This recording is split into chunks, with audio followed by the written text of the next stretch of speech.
Hey, no, folks, I'm watching this video, and I saw this really good article on Race Department a couple of days ago. I think it was released on Tuesday, and it's talking about Assetto Corsa Evo and the kind of modders discussion about it. Now, Assetto Corsa Evo, we know the name because on, well, April Fool's Day, when they released the Nürburgring DLC for Assetto Corsa Competizione, they had a QR code that you scanned to come up with AC Evo. And the debate is, should they allow mods on it? For me, it's a slam dunk, yes. And here is how they could probably do it. Firstly, you need to be quite careful with the licenses that you pick, the licenses that you allow. And if you're worried about people making content for the thing that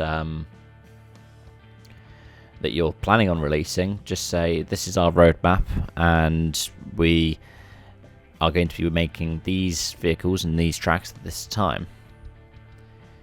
And another way that you can do it then, to go on to that, is by taking things in-house. So, one of the greatest things about Assetto Corsa is the modding community. Especially because, like for tracks, you can go onto this fantastic Google Doc, which has a list of every single track that's ever been done. It's been posted on like Mega or the media file share stuff, and of course, most prominently, Race Department. I mean, I keep saying Race Department. It's now Overtake, isn't it? Because they've decided to merge the two together because Overtake wasn't getting the kind of traffic they were hoping for. So it's now Overtake, formerly the Race Department, is their formal name. But yeah, it would be a shame for those communities if you brought it in-house, but it wouldn't kill off those communities altogether. And the kind of analogy that I'll talk about for this one is Microsoft Flight Simulator, and I've got a good couple of hundred hours in that now, and I've got friends with thousands of hours in it. With MSFS, you can buy on the in-game store, or you can install separately through the community section in your program files. Now, what that means is some of these are regulated, they're checked, and they can be free, they can be paid. I don't like the idea of so many paid mods. Of course, Microsoft will sometimes take a cut of it, or Assetto in this case, because Assetto are the developers who might then pass it on to Microsoft. But I think it's a good system to have.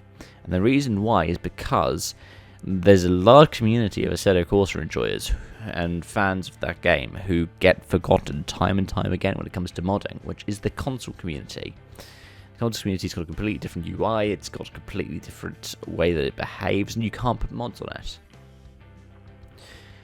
So that means that the poor people who have only ever played AC on Xbox or PlayStation will never have encountered rain in AC. And they probably won't have encountered much in the way of night either, changing times of day. So, yes, the original Assetto Corsa is great, but you need to have something like that kind of mod marketplace in AC Evo, because Content Manager is good as well, but for AC Evo to be successful, it needs to have that all done in-house. And whilst that will lead to complications, things like licensing, as long as they allow some kind of backdoor third-party installation, you don't have to worry about it. It's a bit like with ACC. You see all the custom liveries, right? But they're not meant to be in there. They're like, people have worked together to figure out how to put all of these things in. They're not officially supported by Kunos. Kunos don't release the wireframes, go, here you go, have fun with it. It's a bit like how iRacing does give you the wireframes, but they don't give you a distribution system, and it takes trading and pains to do that.